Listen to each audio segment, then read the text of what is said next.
The views and opinions expressed at Enhanced Down Under are those of the hosts and do not necessarily reflect the official views of the company. Any content provided by our hosts are of their opinion and are not intended to malign any religion, ethnic group, club, organization, company, individual, or anyone or anything.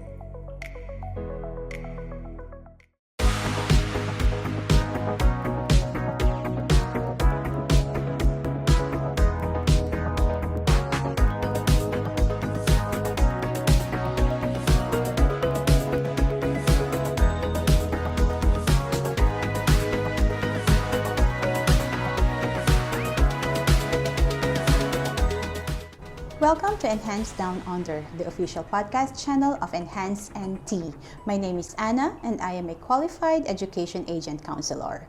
And my name is Jairus, and I work with Enhance NT.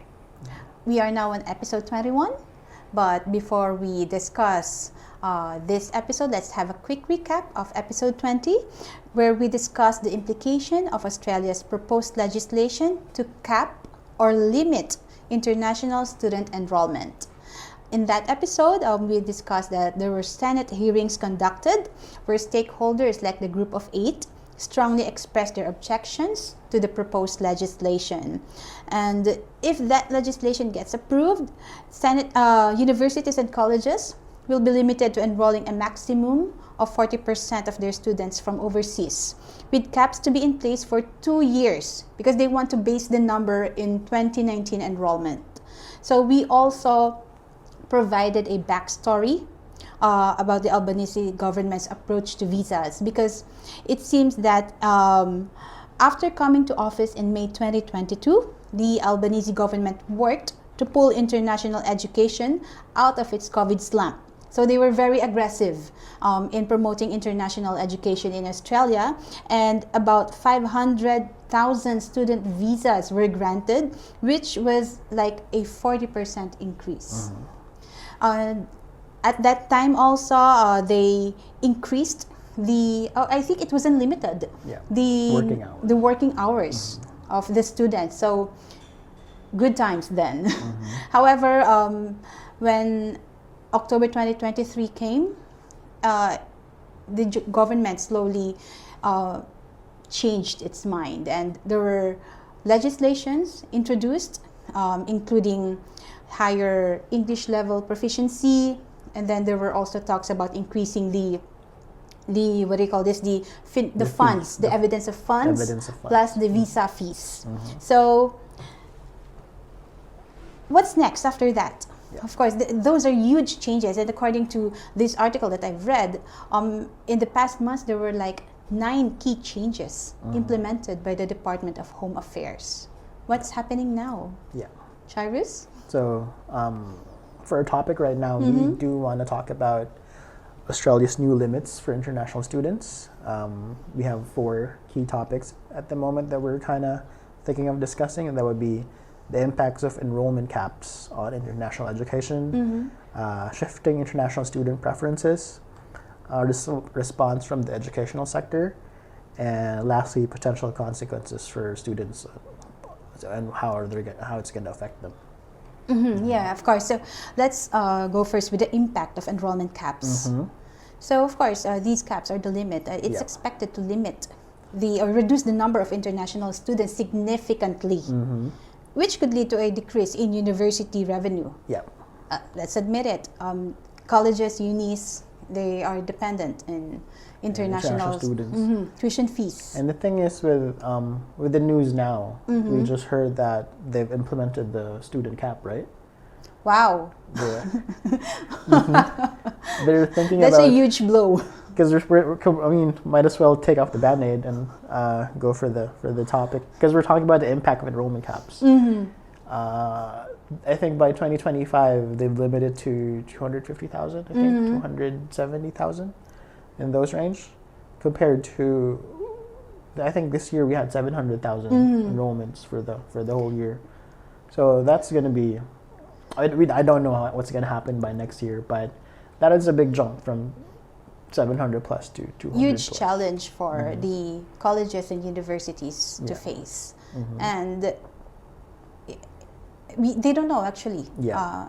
They say that future is bleak Yeah. for them, but then again, we all have to find ways to be able to weather these challenges. So universities like the University of Sydney and the University of Melbourne might need to cut their international student numbers. Yeah.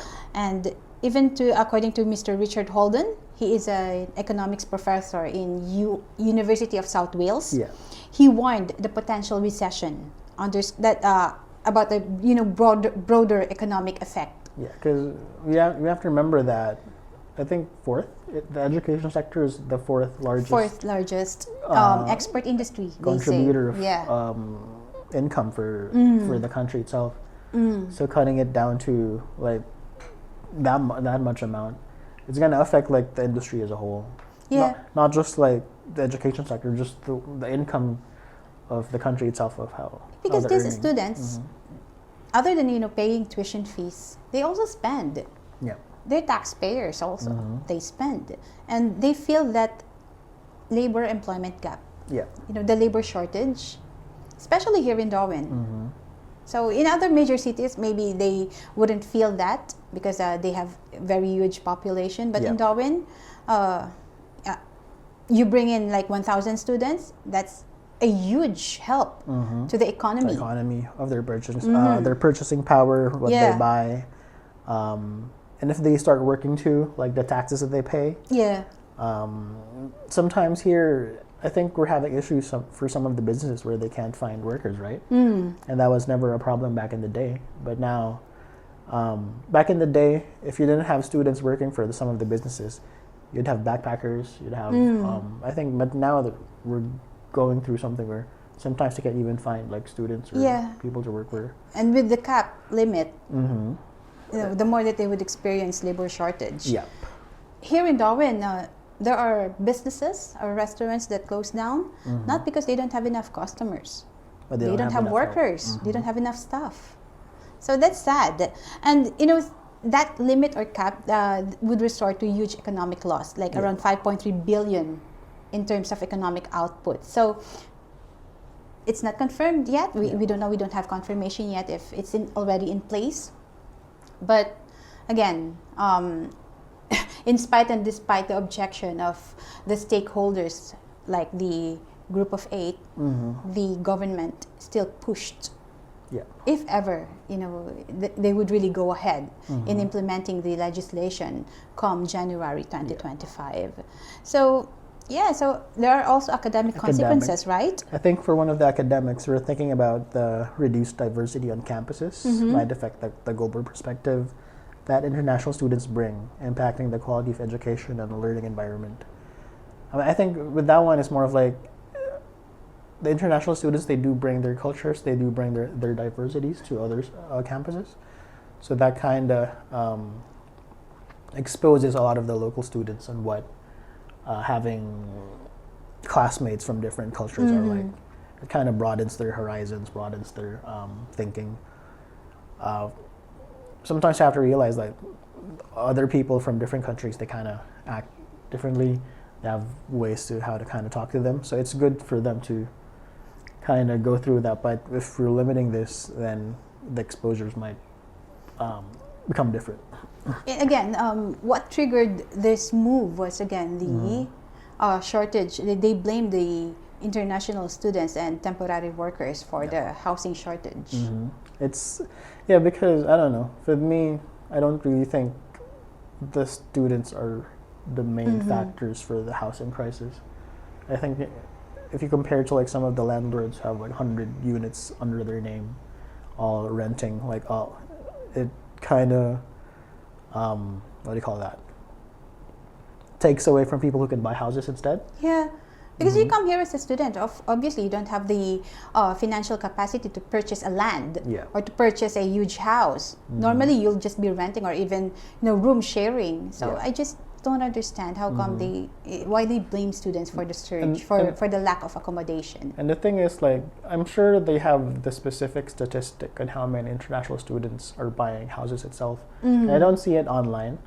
Like they keep saying, oh, they're you get like these news headlines sometimes, or like some of the articles, that they're blaming the international students, but you don't really see the statistic of how many international students are buying houses. Like if you buy a house, you're probably gonna ask you, like, are you a resident here, or what their visa is going on. Yeah. Normally that's like, you put it if you're a citizen, if you're a resident, so they'll figure out that if you're living here or not. So you don't see like statistics of 80% of houses bought in the past 3 months have all been international students. So you're thinking, is it really international students, or are they just using them as a scapegoat for actual a different reason? Well, I've also read somewhere that the rationale behind is the Australian government wants to limit the number of students coming here who are just motivated to work rather than study. That's understandable. That's a very valid reason. Yeah.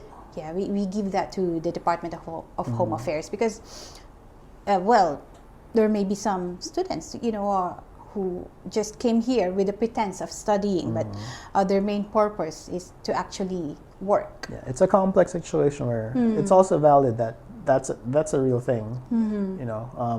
I've known some people where I feel like they didn't come here to purely study. Some of them would they do is some of them like they bring a partner and the partner fully focuses on working and they also work too. And then while the other is studying. Yeah. And that's a very practical move. Yeah. Yeah. It's a complex situation where it's not just black and white at the moment, but yeah, and with the number of new policies, stricter visa policies in place, it's obvious that the preference of international students have shifted, right, Jairus? So I think right now Australia is slowly declining into popularity with students. Like students from people from like Pakistan, Sri Lanka, and Nepal, they're moving away from the Australian student market. Especially if you see like the student fees and the show of funds, if you feel like it's huge, it's what double or triple what they used to be back in the day, even for the funds. If I was like a student looking into what my budget would be, I'd choose I'd just go to like maybe the U.S. or the Canada. I think Germany is also on the rise as an emerging student market. In Europe, yeah. And I think United States. U.S. has always been like a long time. So there's a notable increase in interest from international students. Well, I think international students, they view Australia now as somehow a hostile host country, if ever. That's why they are slowly considering other study destinations. Germany, Italy, and UK. They have, because of the result of the recent election, they have shown good improvement with their international education sector. And Germany and Italy, they're being popular now. They're becoming popular, while Australia is experiencing a slow increase, which I think is the aim of the government. If that is what they want to achieve, then they're becoming successful in achieving that goal. But the weird thing is, you would think we would need as much help as we can get, thinking for the fact that we'll be holding the Olympics in Brisbane in 2028. We'll be doing the next Olympics after LA. After the LA Olympics, it'll be us. So you would think we'd need more people, because normally for the Olympics and everything, the country itself, they spend a lot of money pouring into like the resources. Some countries, they go bankrupt because of the Olympics. When they host the Olympics. So you would think this is one of the things where we probably need more people coming in, more people helping the economy. So I don't know what's the government's future forecast for that situation. Yeah, and I wonder, of course, so what would be the future of the colleges and universities? I mean, definitely, if this continues, they would experience job losses. Yeah. They have to let go some of their staff. I think so too. It's not a good look at the moment. It's the future is not too bright. But at the moment, all you can do is wait. What's going to be the decisions? What's the verdict? Or are they gonna? The weird thing about Australia is they might say something like this, and then the next 3 months it suddenly changes it might again. change. You know, especially it's as evident in 2022 they're very aggressive, and then the following year they somehow slowly showing evidences that they're changing their minds and they want to slow down in recruiting international students. So we're all hoping that maybe this year may not be very good to us, but 2025 hopefully some positive changes would begin to manifest. I feel like a good example would be last year's 2024. I remember early into 2024 they said that they were looking into getting more people in. Opening the country more, getting more students in, making some of the requirements easier. Then suddenly at the end of the year, they suddenly started, we're going to tighten the visa students, rules, the visas, we're making it more strict. I think even for some of the visas, they suspend the intake for some of the visas. Not just students, like actual visas itself, if I remember correctly. I'm not sure which ones. But, in the span of 8 months, 9 months, from what they said early into the year, and then suddenly changing into end of the year. So it keeps changing. Yeah, so it keeps changing. We don't know if this is a permanent thing or if it's an election thing. We're not experts on the politics When is the election happening again? The national election? I don't know, next year. I think next year. Next year. So we'll have to wait and see. Because if I remember correctly, the terms for the PMs here are a lot shorter than other countries. I think every 3 years. 3 years. Every 3 years we change prime ministers. Yeah. So hopefully, 2025 would give us a brighter future. So, and then anyway, of course, there's also a response from the education sector, right? Yeah. Like universities, like the Group of 8 have expressed strong opposition, highlighting the detrimental impact of on the education sector. And then their concerns revolve around the economic viability of universities, potential cuts to research funding. Research is very important in Australia.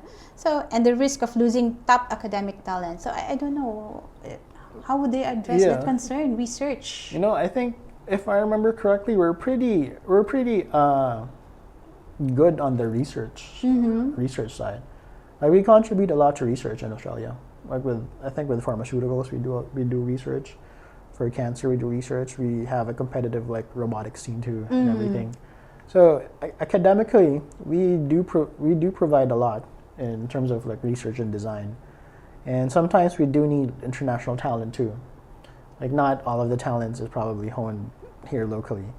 Some of the talents from other countries they do provide. And if we start capping the cost, that might be affected on the quality of research we can give. You know what, first, when these changes begin to manifest, I thought the main impact would be on the VET schools. VET programs or vocational education training programs cookery, carpentry, aged care. I thought they would be the only one who will be affected by these changes. But seeing how the universities react and worry about the result, apparently. It seems like even the universities, even the Group of 8, the 8 biggest universities in Australia are not spared. Right? So, anyway, the government's perspective on this is that the caps are necessary to control immigration and address issues such as overpopulation and strain on infrastructure. Yep. Oh. But, in a personal opinion-wise, I feel like that's such a band-aid solution rather than stopping the students. Why are they not pushing more into building more infrastructure, more resources? The student, I think at the moment we're at the population decline. Our birth rates are low, so we need more people, and the only way to do that as a quick solution would be to let more people in. I don't think we're almost every developed nation right now, I think, is going through a population decline, if I remember correctly. Well,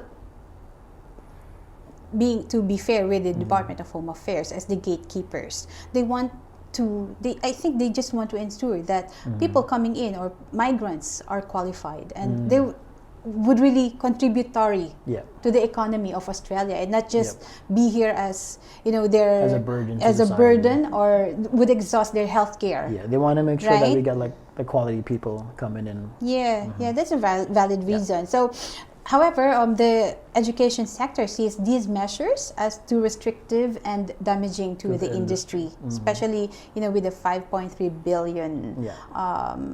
prediction of economic loss. That's huge, and I don't know how would the government would address that. Yeah. Yeah. Of course, there are potential consequences for students also, right? One would be the visa and immigration issues. Like the recent visa hikes and more stringent immigration policies have made Australia one of the most expensive study destinations. This could deter like the prospective students we have, and especially those from developing countries. As everything, monetary funds is always a big issue for everyone. It's not like everyone has the financial capacity to move to any other country.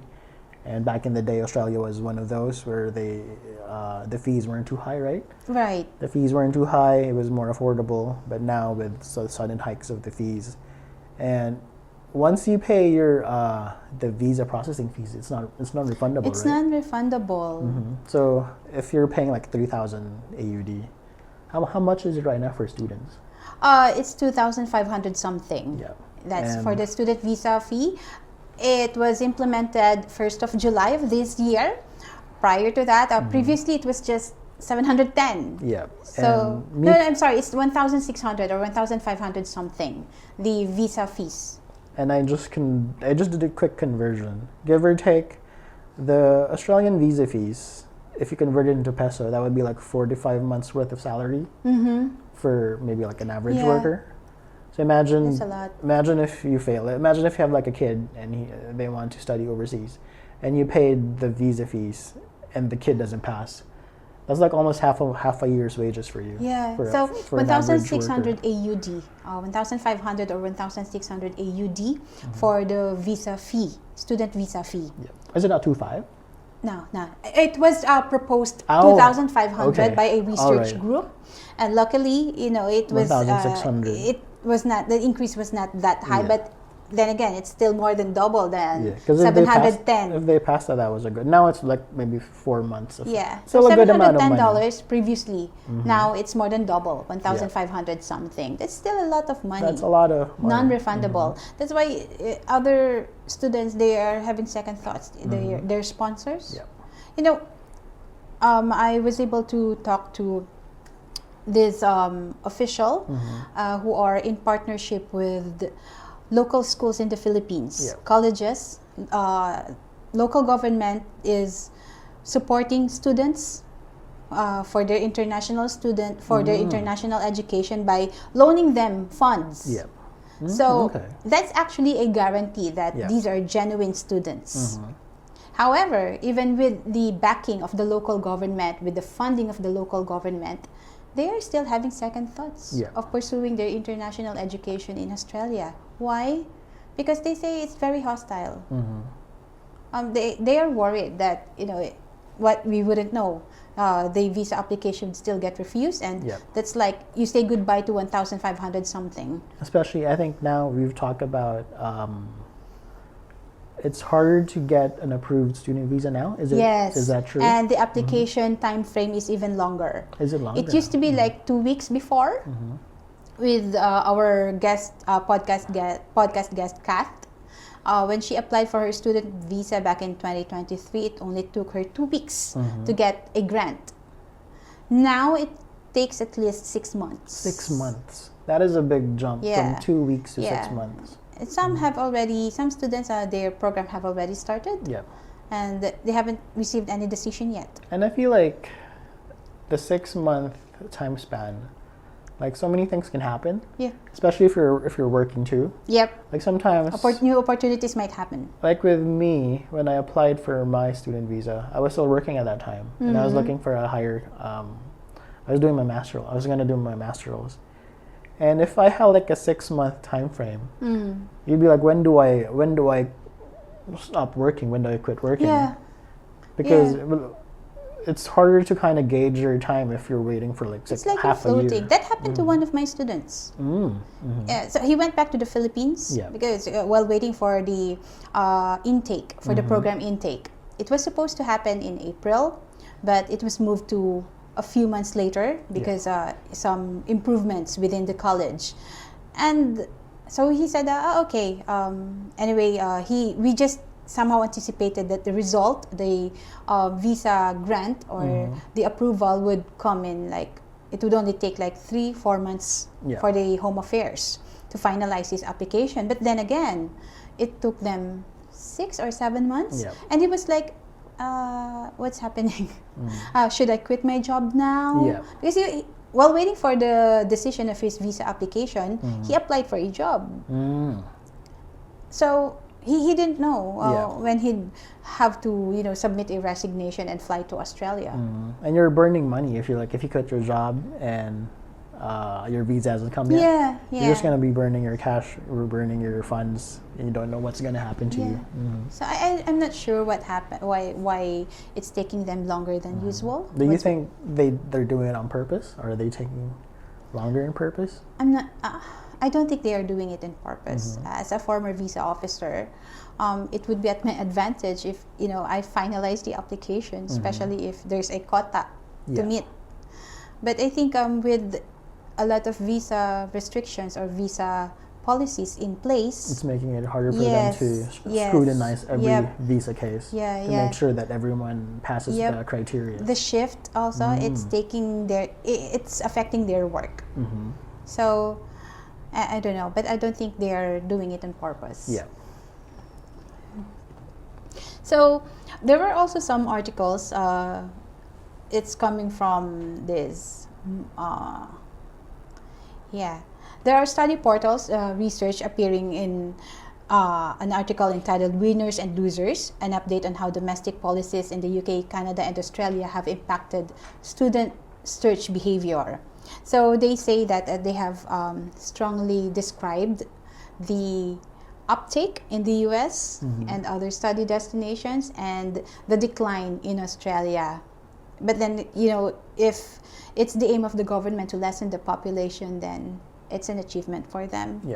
Although it's bad news for the schools, for the universities, job loss. It's expected. I don't know how they are going to survive because they say that they rely on international student tuition fees. So I think that's it's a tough situation, it's hard to kind of forecast or foresee what's going to happen. Everyone's really just kind of waiting on what's going on. I feel like that's a hard feeling to have, just kind of waiting for what's going to happen. You don't know what's their decision. You don't know what their final decision is. It feels like it's not a good feeling to have. Kind of like waiting for your visa. Is it gonna come? Am I gonna get approved? That waiting period, it could be excruciatingly painful. I think that's what some of the schools are going through at the moment. Students are slowly exploring other study destinations, and they're turning away from Australia, Canada, and they're seeing other Japan and South Korea. They are emerging. Oh, are they? Yeah, although they are non-English speaking, but those are progressive countries. Why not? Are they student visas too, or is it like worker student visas, holiday visas? Oh, speaking of work holiday visas, we already have that, Philippines. Oh, really? Yeah, yeah. So I think it took in effect a few weeks ago, and although there are still limitations, and especially with the age, and we'd like to reiterate that you cannot use the work holiday visa as your tool to work. No, you come here still for the main reason of holiday. Okay, so holiday, and then you just find work to sustain your vacation. How long is the visa for? For a year, I think. For a year. But is it the same as, so like if you come from some of so let's say the European countries, and you go on a work holiday visa here, some of them have to work in the farms, some of them have to work in, is it the same thing for the Philippines, where we have to work at specific Like if you're Yeah, if the conditions are the same for, Yeah. I don't know. because like the work holiday visa, some of them they specifically have to work farm work or like factory work, not And just any jobs. so far for the conditions in the Philippines, it's not, there's nothing implemented. It's not specified that you only have to work on certain industries. However, it was mentioned that you cannot work for one employer, for the same employer, longer than 6 months. Yeah. I think. And I think Yeah. they have to sign off on your papers or whatever. They have to yeah. sign off that you've worked there, you did the required amount of hours. So it kind of makes it official that you worked where you needed to. So I don't know how it works for the Philippine holiday visas. But it's good that we have that opportunity. Yeah, yeah. So, at least, you know, if they are strict in student visa application, there are other options that Yeah. people can explore. Work 'Cause holiday visa. I think here in Darwin, like we have like a partnership with Bali. Uh-huh. But a lot of Balinese people, they have holiday work visas here. We've had a couple of friends that did that. Actually, we knew a lot. I know a lot of Balinese people that live there, and then Bali, Indonesia. Bali, Indonesia. Yeah, because it's sort of a neighbor of Darwin. It's 2 hour. 2 hour 2 hour, thing, 3 hour, right? 3 hour flight. It's you know, the weird thing here in Darwin. It's cheaper to go there to a different country than go to a different state sometimes. Yes, yes. Because that's how close they are.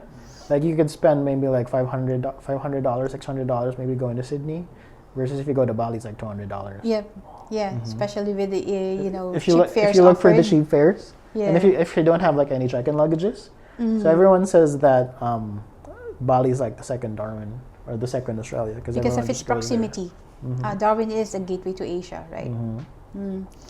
Yeah, and then I come across this article, very interesting. It's from Macro Business. Will Australia deport the student visa roiters? Oh no. So what is roiters? When I googled it, it says roiter is an Australian slang used to describe someone who cheats. Oh yeah. So if you're in this article, it was mentioned that there are some dodgy institutions.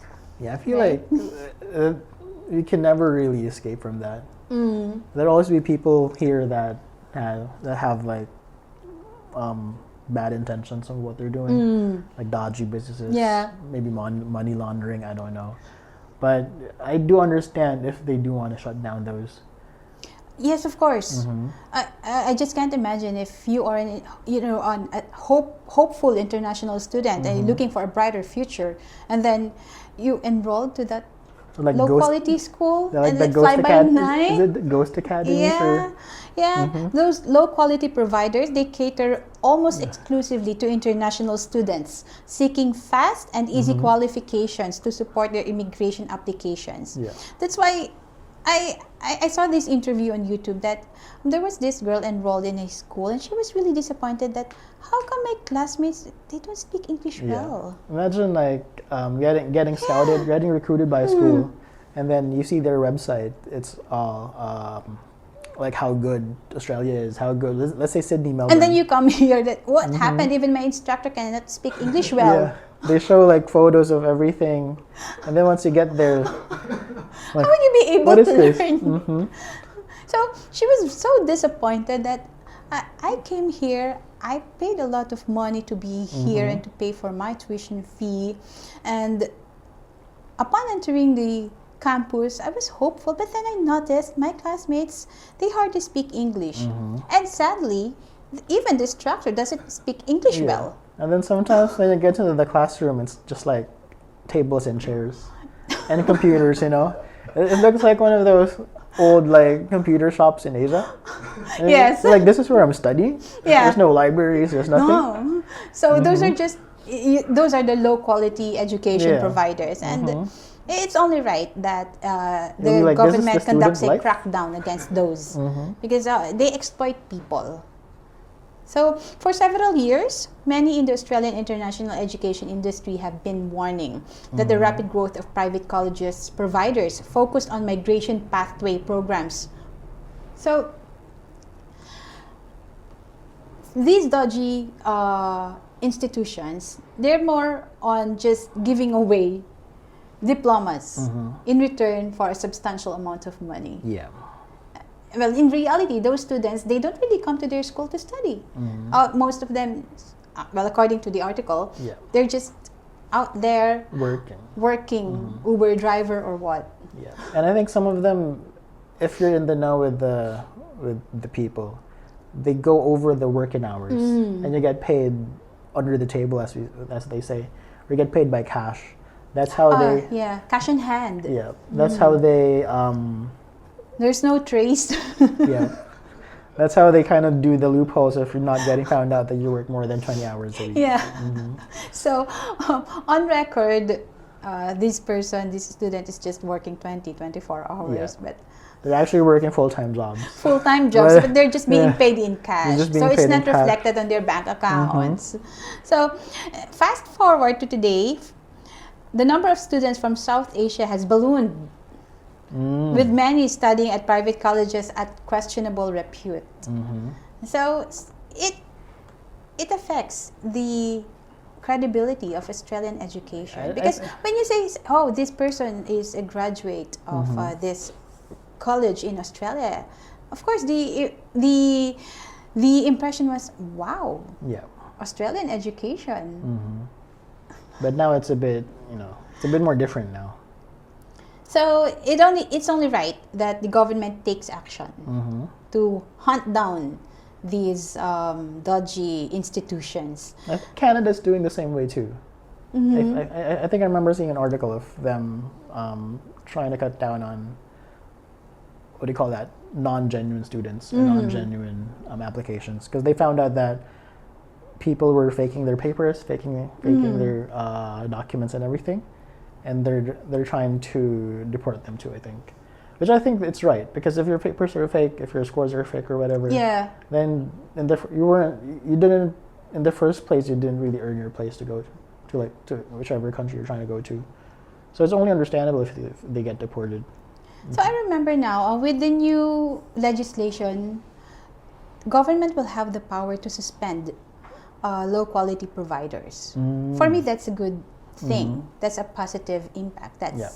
I don't mind if the government does that. It's a way to control the quality. Yep, and to protect the international students from people who are just taking advantage of them. Yeah.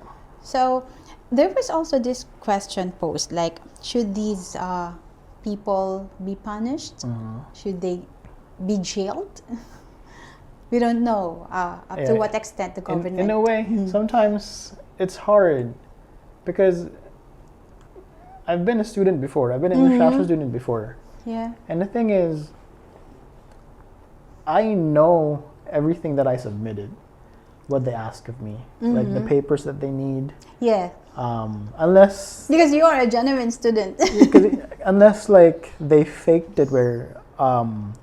they said I don't need a higher IELTS score. A lot of would say that, just to attract students. That's a different way to, I guess, trick the student. If they tell me, oh, you don't need the same IELTS score. But if they're faking it at that end, then that might be a different issue. But with me, when I was applying for a student, like, I knew every document that they passed. So there's no way I could be faked in a way.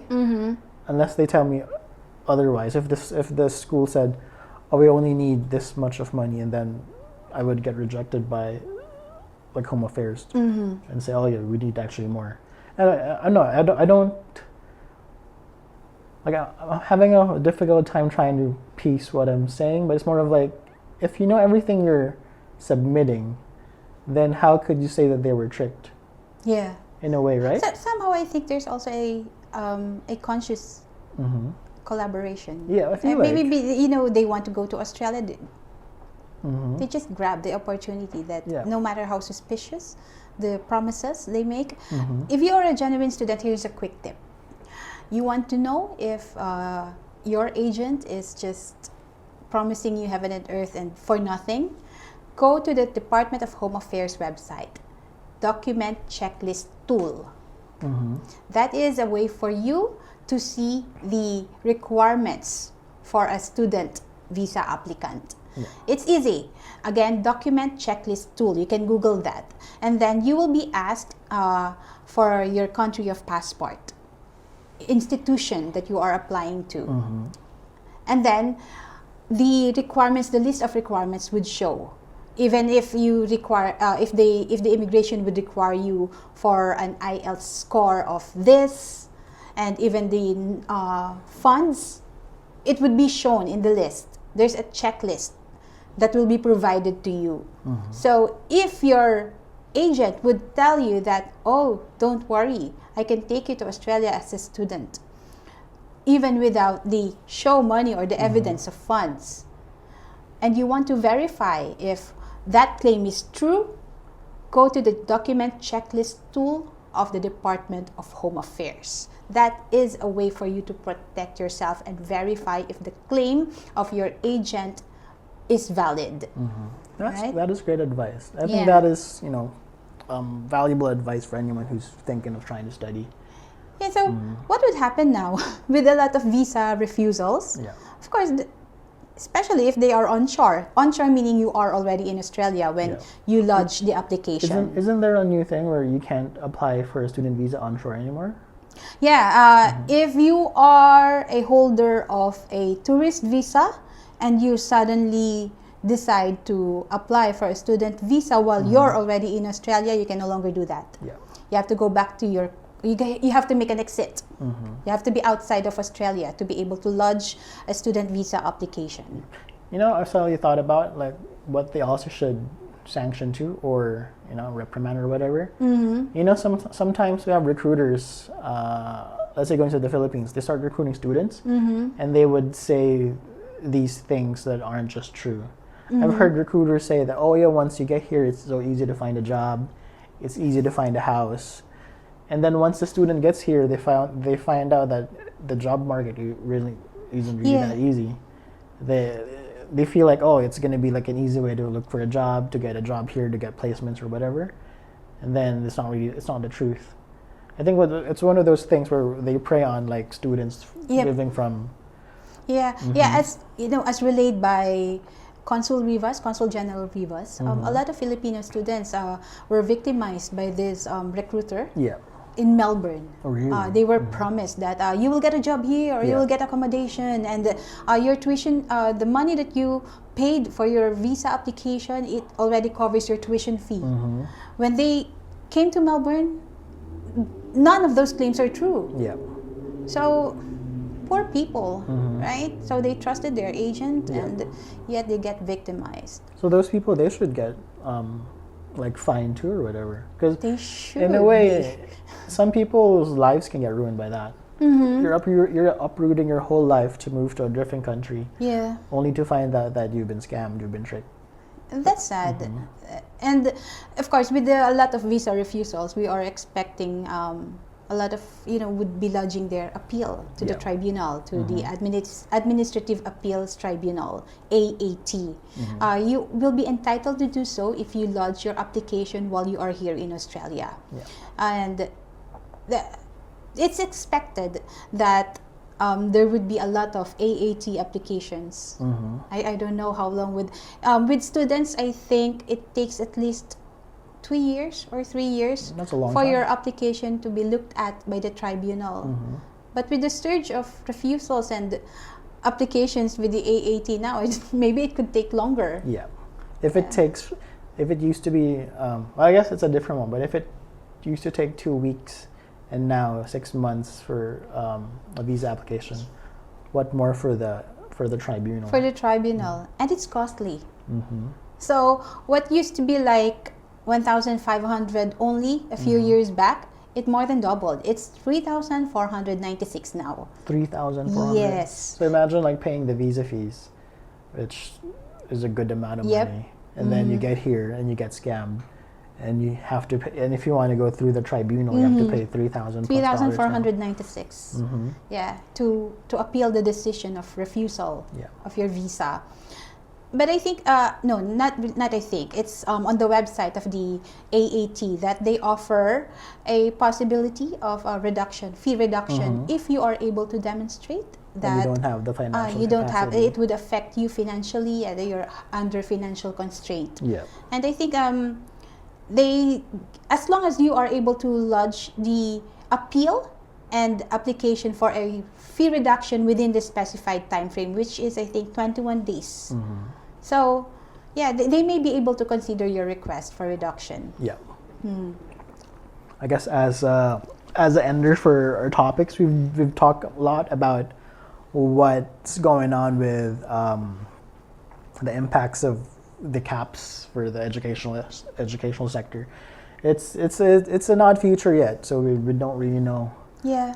what's going to happen in the next coming months. Yeah, but we're hopeful that situation would improve in the coming months, especially in year 2025. Yeah. Yeah. So as everyone knows, our office, we're located at 590 Mitchell Street, Darwin, NT. You can email us at skills@enhancednt.com.au. Please contact us at +61 08 7979 2352. Please like, subscribe, and share our social media platforms, and follow us on YouTube, Facebook, LinkedIn, and Spotify. Thank you for joining us on this video podcast.